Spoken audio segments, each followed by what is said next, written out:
جو ایک امپورٹنٹ بات انہوں نے کہی وہ یہ تھی کہ جی مسنگ پرسنس کے حوالے سے جو سوال ہوا تو انہوں نے کہا کہ جی مسنگ پرسنس کا ایک کمیشن بنا ہوا ہے اور اس کا نمبر یہ ہے، اتنے نمبرز اس میں آئے ہیں، لیکن ان کا یہ جو اس کے اوپر آفیشیل سٹانس تھا وہ یہ تھا کہ جو بلوچستان میں مسنگ پرسنس کا معاملہ ہے اس کو صرف پروپیگنڈے کے لیے یوز کیا جاتا ہے، اور وہ اس بارے میں بالکل بھی کوئی اعتراف کرتے ہوئے نظر نہیں آئے کہ ریاستی اداروں کی طرف سے کسی کو مسنگ پرسن بنایا جاتا ہے، بلکہ انہوں نے یہاں تک کہا کہ ہر ملک میں مسنگ پرسن ہوتے ہیں لیکن کسی اور ملک میں ایسا نہیں ہوتا کہ ریاستی اداروں کے اوپر ان مسنگ پرسنس کے پیچھے کوئی الزام تراشی کر دی جائے جیسے کہ پاکستان میں ہوتا ہے، تو الٹا وہ اس کے اوپر یعنی جو ایک نیریٹو ہے کہ جی ریاستی ادارے مسنگ پرسن کرتے ہیں لوگوں کو، وہ اس کے اگینسٹ نظر آئے۔ اب یہ ایک بڑی حیرت انگیز بات ہے، اس کو تو بائی کرنا میرے خیال ہے پاکستان میں کسی کے لیے بھی خاصا مشکل ہے، کیونکہ مسنگ پرسن ایک جینوئن ایشو ہے اور یہ کوئی اس طرح کی بات نہیں ہے کہ جس کو ہم کہیں کہ یہ صرف ایک خیالی الزام ہے جو لگایا جا رہا ہے۔ دوسری بات یہ کہ یہ کہا جا رہا ہے کہ جی یہ بھی انہوں نے ایکسپلین کیا کہ بہت سارے لوگ ایسے ہوتے ہیں جو مسنگ پرسن کسی مختلف وجوہات کی بنا پر بن جاتے ہیں، کہ جیسے اب بہت سے یہ جو خود ایون ملیٹنٹ بن گئے ہیں ان کو بھی یہ بھی ان میں سے بھی بہت سارے جو ہیں وہ مسنگ پرسنس کی فہرست میں ہو سکتے ہیں۔ اسی طرح سے بہت سارے ایسے لوگ بھی ہوتے ہیں جو ڈنکی لگا کر باہر کے ملکوں میں جاتے ہیں، لانچز میں ڈوب بھی جاتے ہیں، یہ وہ بھی مسنگ پرسن بن جاتے ہیں۔ بہت سے ایسے ہوتے ہیں جو روزگار کی تلاش میں بڑے شہروں میں، کراچی میں ادھر ادھر چل رہے ہوتے ہیں، کام کر رہے ہوتے ہیں اور وہ خدا نخواستہ کسی حادثاتی موت کا شکار ہو جاتے ہیں، وہ بھی مسنگ پرسنس بن جاتے ہیں، انہیں دفنا دیا جاتا ہے، پیاروں کو ان کے پتہ ہی نہیں ہوتا کہ وہ کدھر ہیں اور کیسے ان کی موت ہو گئی ہے یا نہیں ہوئی، تو وہ تو ایک مسنگ پرسن کیس بن جاتے ہیں۔ تو انہوں نے بیسکلی بتایا کہ مسنگ پرسن کی بہت ساری وجوہات ہو سکتی ہیں، لیکن یہ انہوں نے نہیں کہا کہ ہاں جی ہم کسی کو مسنگ پرسن بناتے ہیں، بلکہ انہوں نے یہی ایکسپلین کیا کہ ڈفرینٹ وجوہات کیا ہو سکتی ہیں۔ لیکن اب اس پہ یہ سوال یہ کہ جب تک بلوچستان کی حد تک یہ ہمیں بتایا جاتا تھا، یہ کہا جاتا تھا، تو بہت سے لوگ سمجھ بھی لیتے تھے کہ بعد میں وزن ہو سکتا ہے، لیکن اب تو جو ہم نے اپنے پچھلے 2-2.5 سالوں میں اپنی آنکھوں سے بڑے شہروں میں ہوتا ہوا دیکھا ہے، تو اس کے بعد کسی کو اس بات میں یقین کرنا خاصا مشکل ہو جائے گا، کیونکہ یہ عمران ریاض جو تھے یہ کسی کراچی شہر میں روزگار کے لیے تو نہیں گئے ہوئے تھے، نہ یہ کسی لانچ میں 5 مہینے بیٹھے ہوئے تھے، اور وہ تو خود باہر نکل کے بتا رہے ہیں کہ وہ کس کے پاس تھے۔ اسی طرح سے بے تحاشا بے شمار نام ہیں جو بتائے جا سکتے ہیں کہ یہ کیسے مسنگ پرسن ہو رہے تھے اور یہ کس طرح کتنی دیر کن لوگوں کے پاس تھے۔ اوریا مقبول جان صاحب ہیں، انتظار پنجوتا صاحب ہیں، اویس یونس صاحب ہیں، عثمان ڈار صاحب ہیں، شیخ رشید صاحب ہیں،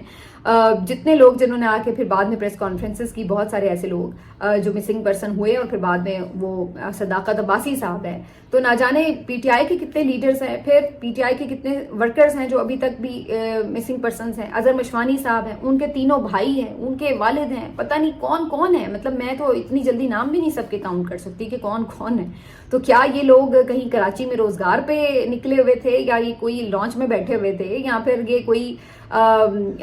جو آپ بتا رہے ہیں کہ یہ کوئی تربیت لینے کسی کیمپ میں گئے ہوئے تھے، مطلب یہ لوگ کس طرح مسنگ پرسنز تھے؟ اس کا سوال کا جواب تو دیجئے نا پھر آئی ایس پی آر صاحب آپ، کہ یہ تو کسی اور طرف اشارہ کر رہے ہیں، یہ تو کچھ اور بتا رہے ہیں، تو ان کا کیوں جواب نہیں ملا کہ یہ لوگ کہاں چلے گئے تھے اور کیوں چلے گئے تھے؟ تو یہ جو بیانیہ ہے بہرحال یہ اتنی شاید آسانی سے ہضم نہیں ہوگا لوگوں کے لیے، لیکن بہرحال یہ ان کا جواب تھا اس کے اوپر۔ اور پھر اس کے علاوہ جو انٹیلیجنس فیلئر کا سوال تھا یہ بڑا امپورٹنٹ تھا، یہ بھی سوال کیا گیا کہ جو واقعہ ہوا ہے یہ تو آپ بتا رہے ہیں کہ جی اچھے طریقے سے بعد میں آپریشن کے تھرو اس کو کلیئر کر لیا گیا، لیکن یہ ہوا ہی کیوں؟ کیا اس کو انٹیلیجنس فیلئر نہیں کہا جائے گا؟ تو اس پہ بھی انہوں نے کہا کہ جی اس کو وہ انٹیلیجنس فیلئر نہیں کہیں گے، اس لیے کیونکہ جی بہت سارے ایسے واقعات ہوتے ہیں کہ جو ہونے سے ہم روک بھی دیتے ہیں، تو جہاں ہمارے ہوتے ہوئے ایک کوئی واقعہ ہو گیا تو وہیں بہت سارے ایسے واقعات بھی تو ہے نا جو نہیں ہونے دیے گئے، تو یہ ان کا اس کے اوپر جواب تھا۔ اور پتہ نہیں، ویسے مجھے تو اس سے کوئی اتنی سیٹسفیکشن اس لیے نہیں ملی کہ یہ تو ایسی ہی بات ہوگی کہ جیسے ہم کہیں کہ بھئی میری 4 خبریں ٹھیک بھی ہو گئی ہیں تو 2 فیک نیوز بھی ہیں، تو پھر میرے اوپر بھی فیک نیوز کے اوپر کارروائی نہ ہو، مجھے کیوں پھر فیک نیوز پہ کارروائی کی جائے؟ میں کہہ دوں گی کہ بھئی میری 4 ٹھیک بھی تو ہوئی تھی خبریں۔ تو اسی طرح پھر کوئی جج صاحب ہے وہ بھی یہ پھر بتا سکتے ہیں کہ بھئی میرے 4 ڈیسیجن ٹھیک تھے، تو اگر 4 غلط بھی ہو گئے تو پھر کیا ہوا، صحیح بھی تو ہے۔ تو یہ تو کام ہے آپ کا جو کہ آپ کو، یعنی ظاہر ہے آپ یہ کہہ سکتے ہیں کہ جس کو آپ کی کارکردگی کو اس پہ ہی ماپا جائے گا کہ کتنے آپریشن روکے گا، اس پہ نہیں کہ کتنے نہیں ہو سکے. تو یہ جو چیز ہے اس کو تھوڑا سا میرا نہیں خیال ہے کہ یہ کوئی سیٹسفیکٹری آنسر ہے کہ جی دیکھیے یہ ایک بہت بڑی کاروائی تھی، کوئی چھوٹی موٹی کاروائی نہیں تھی کہ کسی ایک نے کسی دوسرے کے اوپر اٹیک کر دیا اور چلو پتہ نہیں چلا. یہ ایک بہت بڑا منظم حملہ تھا، اور جس طرح سے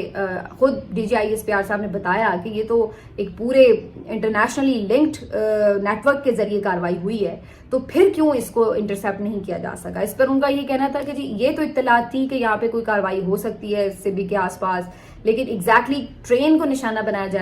جائے گا یہ کوئی خاص انفارمیشن نہیں تھی. تو یہ اس کے اوپر ان کا جواب تھا. لیکن اس پہ جو ایک بات بگٹی صاحب نے کی وہ بڑی حیران کن تھی. وہ یہ کہہ رہے تھے کہ جناب اگر کسی کو روزگار نہیں ملتا، اگر کوئی تعلیم حاصل نہیں کر سکا، اگر کوئی صحت کی سہولتیں نہیں ملتی، روڈ نہیں بن سکے، اگر آپ پسماندہ علاقے میں ہیں، آپ کو حقوق نہیں مل رہے، تو اس کا مطلب یہ تو نہیں ہے کہ آپ پہاڑوں پر چڑھ جائیں گے، دہشت گردی کرنا شروع کر دیں گے یا ہتھیار اٹھا لیں گے. ہتھیار اٹھانے کا یا طاقت کا استعمال کرنے کا آپشن تو صرف ریاست کا ہے. اب یہ ایک دفعہ پہلے بھی انہوں نے بات کی تھی کہ وائلنس صرف ریاست کر سکتی ہے. نہیں جناب، وائلنس نہیں کر سکتی ریاست. ریاست صرف یہ ضرور کرتی ہے کہ جو وائلنس کر رہا ہو اس کو روک سکتی ہے، روکتی ہے. اور ریاست یہ بھی اس کے پاس پاور یہ ضرور ہوتی ہے کہ اس نے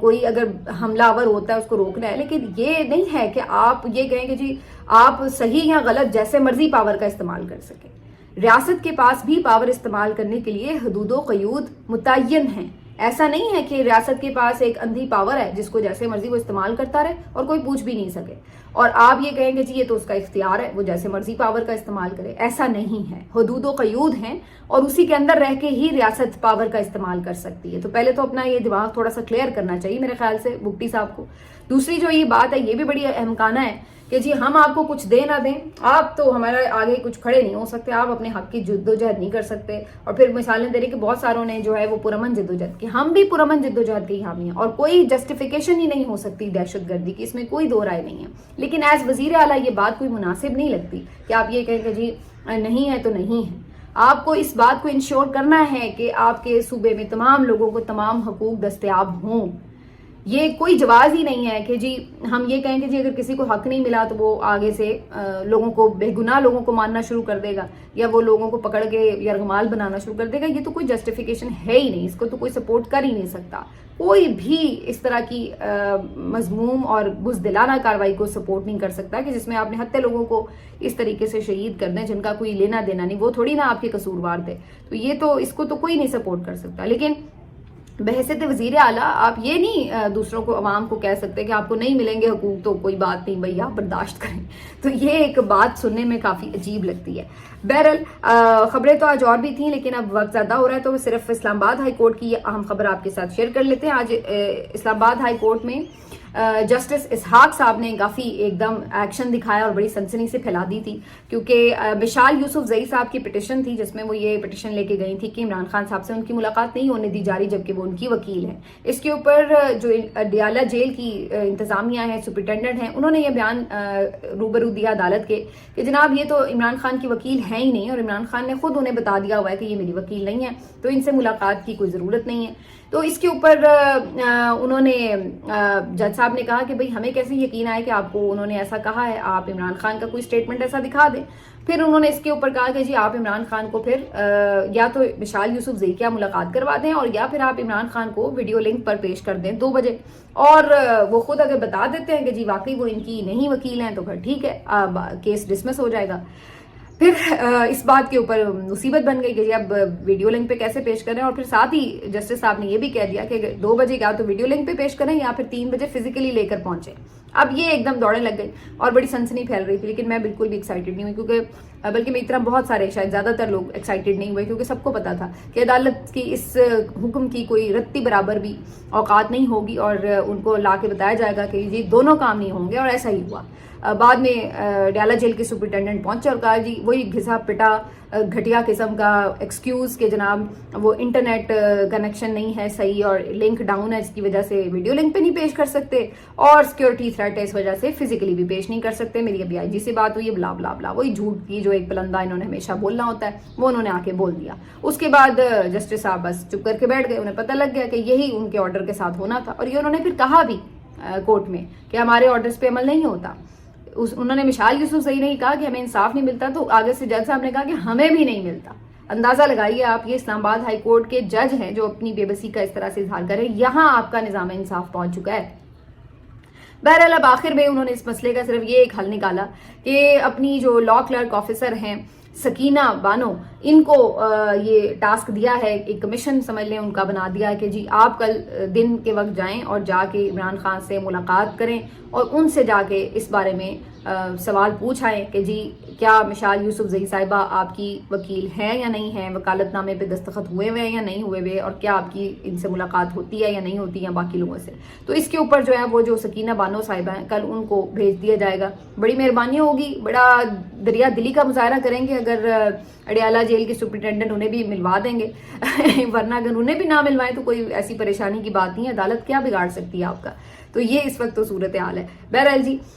یہ آج کی ایک اہم سنسنی خیز خبر بنی ہوئی تھی، لیکن اس کا اینڈ کیا ہونا تھا وہ سب کو ہی پتہ ہی تھا۔ ملتے ہیں آپ سے اگلے ولاگ میں، اپنا خیال رکھیے، اللہ حافظ۔